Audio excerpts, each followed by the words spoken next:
ஏன் மக்களே, இது திருவள்ளாறில் மெயின் சிட்டிக்கு பக்கத்துலேயே அமைஞ்சிருக்கக்கூடிய ஒரு திவ்ய தேசம்.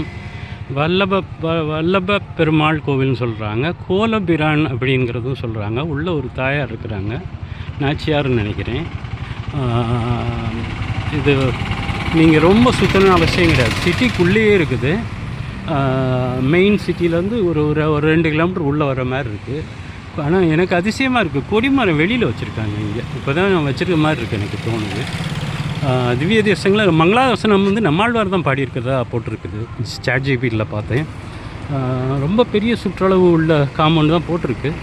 எல்லாம் கேரளாவில் இருக்க கோயில் மாதிரியே சிம்பிளாக, எல்லாமே சிம்பிளாக தான் இருக்குது.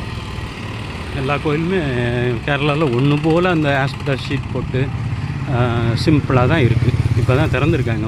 5 மணிக்கு நட திறப்பாங்களாம். நான் காலையில் மத்தியானமே வந்துட்டு இப்போ தான் திறந்துருக்காங்க. இனிமேல் தான் போகணுன்னு வச்சுருக்கிறேன்.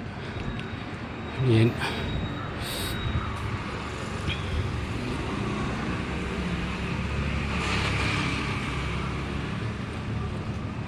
இவர் மங்களாசனம் பாடியிருக்கார், நம்மாழ்வார்.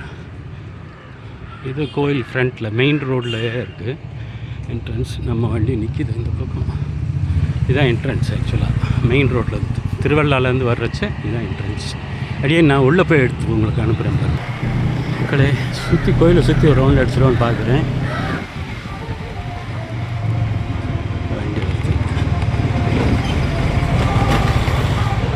பெரிய கோயில், சுற்றி காம்பவுண்ட் வால்லாம் போட்டு பயங்கரம் பிரம்மாண்டமாக இருக்குது. எந்த காலத்தில் கட்டினாங்கன்னு எனக்கு தெரியல. ஆனால் மங்களாசனம் பாடின்னு இருக்காங்க அந்த கோயிலில். மங்களாசனம் நம்மாழ்வார் பாடியிருக்கார். ஆனால் நம்மாழ்வார் பாடினாலே அது ஒரு பெரிய இம்பார்ட்டன்ஸான ஒரு விஷயமாக தான் இருக்கும். இது இன்னொரு பக்கம் வாசல், கோயிலை சுற்றி வாசல். ஃப்ரண்ட்டு கேட்டு அங்கே அதுதான், அந்த மெயின் ரோட்டில் இருக்கக்கூடியதான் ஃப்ரண்ட் கேட்டு. இது இன்னொரு வாசல். 5 மணிக்கு திறப்பாங்கன்னாங்க, பார்க்கலாம். அது திறந்துட்டாங்க அந்த பக்கம். இது ஒரு வாசல், இது பக்கமாக வழியாகவே போயிடும். இது மெயின் கேட் வழியாக வரல, நான் சைடில் இப்படி தான் வந்தேன். ஏன்னா இது ஏதாவது சொல்லுவாங்க வீடியோஸ் எடுத்தோம்னா. ஆனால் ரொம்ப அழகான மெயின்டெனன்ஸ். வில்வம் காய் பாருங்கள் எவ்வளோ பெருசு கிடக்கும். ஒன்று இன்னொரு வாசல், அது ஃப்ரண்ட் வாசல் அந்த பக்கம் இருக்குது. இன்னொரு வாசல். அப்படியே ரொம்ப அழகான கோயிலாக தான் இருக்குது. ரொம்ப பெரிய கோயிலும் கூட, ரொம்ப பெரிய கோயில் பார்த்துக்கோங்க. 5 மணிக்கு இப்போ சட்டையெல்லாம் கலட்டோன்னு நினைக்கிறேன், தெரியல எனக்கு.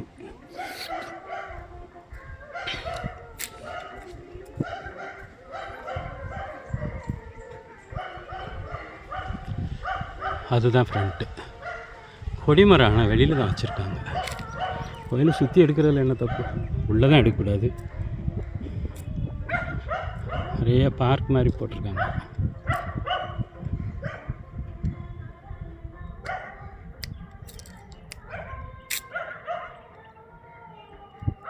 எல்லாம் திரி போட்டுட்ருக்காங்க. நேமா அன்றைக்கி பூஜை ஏதாவது பண்ணுவாங்களா இருக்கும். திரி பயங்கரமாக போட்டுருக்காங்க.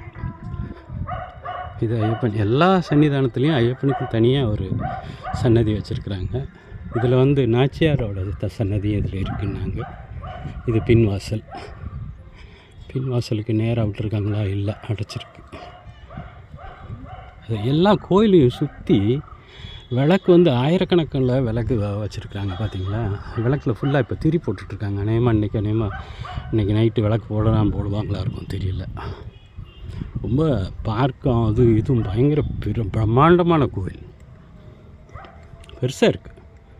நம்மாழ்வார் பாடினார்னா அதில் புரிஞ்சுக்கலாம் இல்லையா நம்ம இப்போ இதோட விசேஷம் என்ன அப்படிங்கிறது.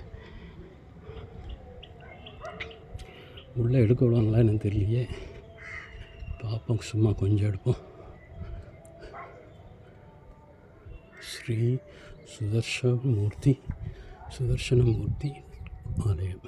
இது பேக் சைடு, அதனால் இது எடுத்தால் ஏதாவது சொல்லுவாங்களான்னு பயமாக இருக்குது எனக்கு. பயந்து தான் எடுக்க வேண்டியிருக்கு.